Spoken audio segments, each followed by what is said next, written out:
All right, let's go to our next caller, and this, you may have seen her on the front page of the weekend paper. This is the one, the only, Rhonda McMeekin. How are you doing tonight, Rhonda? I'm wonderful. How are you, Pete? Marvelous. So you got the highest number of votes, 25% of the votes, for who should be the next lieutenant governor. They wrote in or clicked on Rhonda McMeekin. How did that happen? Well, first of all, I do have to thank you for your very flattering teaser before the break there by saying most Newfoundlanders would like me to be the lieutenant governor, but I do have to correct you. Okay. It wasn't a public vote. It wasn't a scientific poll. It was an internet poll, and sometimes when you put things on the internet shows up. Right. So it was a funny way that it came about. A couple of weeks ago, I guess, it was one of the news agencies, I'm not sure if it was VOCM or if it was the Telegram or somebody else, who had put the question out there that, the lieutenant governor's position was going to be up for grabs, as it were, over the next couple of months. And people started throwing names around, and a couple of people threw out my name as a bit of a joke. I'm politically involved. I'm active in the social media world, and people thought it'd be pretty funny if I was the next lieutenant governor. Well, that conversation sort of spilled over into the Telegram website, and a few people took it upon themselves to add my name to the comment section on the Telegram. And for whatever reason, I guess the editors of the Telegram decided that it would be a great idea to put my name in there. And it kind of went from there, and it started as a bit of a joke, but I really think that it's turned into a whole lot more, and it's become a real conversation starter of, is this the time for change in that office? So I made a bit of a social media campaign out of it to see if I could at least get into the top, portion of the votes, and lo and behold, here I am, my picture on the front page of the Telegram this weekend. However it happened, more people voted for you than they did Rick Hillier, who was second, I guess. Second, and third was the none of the above. Yes, third was abolish the position, although that was leading for quite some time. Yeah, I think I remember when I looked at it, it was still leading. So, yeah, Rhonda, you're beating you too. Oh yes, I don't think I really registered. There were quite a few of us that didn't really show up at all. So listen, Rhonda, you're a young woman. You work at MUN.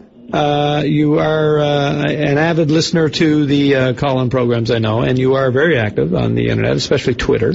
Absolutely. So you have contacts, you have power, you have, your fingers out there into the electronic community, at least, and that obviously counts for something. Yeah, I mean, I'd like to think that I'm partially well known for somebody who's 26 years old, and I'm politically involved. I'm involved in my community. I'm involved in the online community here locally. Am I lieutenant governor material? Probably not. But I think it's great to start the conversation. Well, who's to say? What are the qualities that we look for in a lieutenant governor? I don't know. I mean, is that even written down somewhere? It seems to be, a little, a nod to some very well-known, long-serving politician or something, generally. Well, realistically, over the last number of years, it's been a patronage appointment to somebody who has put in a lifetime of service to their country and to their province, whether that's been politically. I mean, we see His Honor John Crosby in there right now. Before that, a little while ago, Max House was in there, who was a physician. So most often it's a politician, but we've seen some other people in there as well. But interesting to note that the youngest lieutenant governor in all of Canada's history was only 44 years old. Mm-hmm. So, two things here. If you weren't famous before, you are now. You're on the front page of the paper. But I'm famous in my own mind. Is it time for a young person? Is it time for a female to occupy this position?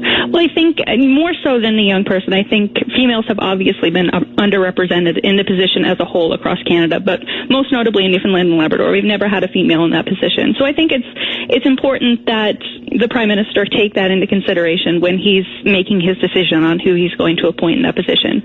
I'd like to see somebody younger. I'm not necessarily saying that somebody 26 years old should be appointed into that position, but I think seeing somebody who's younger and maybe a little more able to engage the community and make younger people think about civic engagement engagement, make them think about getting out to vote. These are things that our community needs. Mm-hmm. But generally, does the position really matter at all? I mean, do we need it? Seriously, it was the third choice for people, none of the above, or, abolish the position.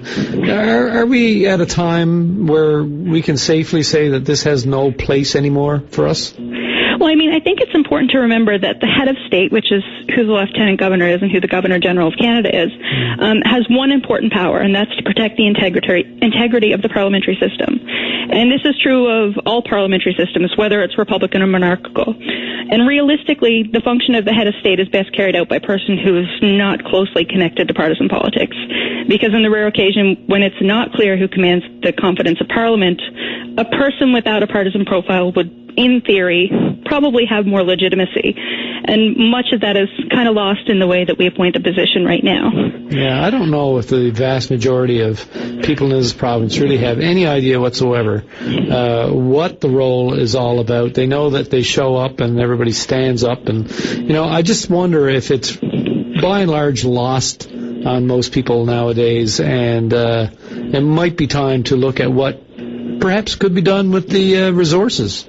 Well, I think that the important thing to remember here, Pete, is that if the monarchical head of state was causing problems, and there was a lot to be gained by scrapping the position, you could argue that Canada should have the guts to risk debating our Constitution. But I don't think that's the case here. I think we have to remember that the open up constitutional reform process, that means that anyone can get on the agenda there. And pushers of any number of reforms will ask for a place on that agenda, not the least of which would probably be the Quebec nationalists. And I think it would be irresponsible for us at this point to inflict a constitutional debate on the country in a time where the world is in economic recovery in order to fix something that's not broken. Well, unless it's already in the air, and it looks like it's potentially going to be in the air again if a PQ government gets elected in Quebec. Listen, one last thing before we go. Do you think you'd like to be a lieutenant governor at some point, either now or later in the future? I have a lot of aspirations for my future, and I'm not going to rule anything out.